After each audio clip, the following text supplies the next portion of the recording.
পরিবারের সম্মানের কথা ভেবে শেষ পর্যন্ত রাহির সিঁথিতেই সিঁদুর তুলে দিল রাহুল।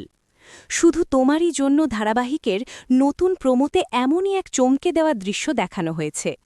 গল্পের শুরুতেই দেখা যায় বিয়ের মণ্ডপে বসে থাকা তিতলি হঠাৎ করেই বিদ্রোহ করে বসে। সে স্পষ্ট জানিয়ে দেয় কোনোভাবেই সে রাহুলকে বিয়ে করবে না। রাগে গলার মালা খুলে ছুঁড়ে ফেলে দেয় তিতলি এবং সবার সামনে থেকেই বিয়ের আসর ছেড়ে চলে যায়। ফলে মুহূর্তের মধ্যেই ভেঙে যায় দুই বোনের বিয়ের আয়োজন। অন্যদিকে রাহুল চেষ্টা করেও তিতলিকে তার ভালোবাসার কথা বোঝাতে পারে না।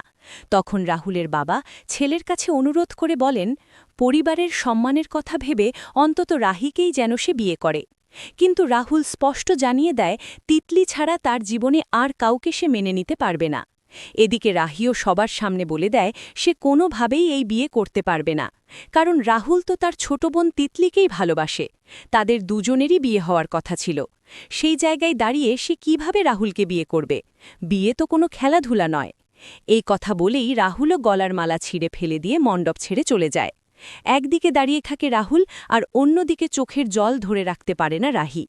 ঠিক তখনই রাহুলের এক বন্ধু তাকে বুঝিয়ে বলে পরিবারের দিকে তাকাতে, বাবা মায়ের সম্মান, সমাজের মানুষের কথা সবকিছু ভেবে অন্তত এই বিয়েটা যেন সে করে ফেলে।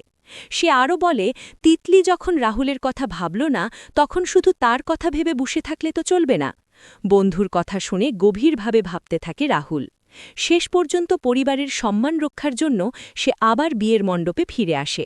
সবার সামনে সিঁদুর তুলে নিয়ে রাহির সিঁথিতে পরিয়ে দেয়। তারপর রাহির হাত ধরে বলে আজ থেকে রাহি তার স্ত্রী।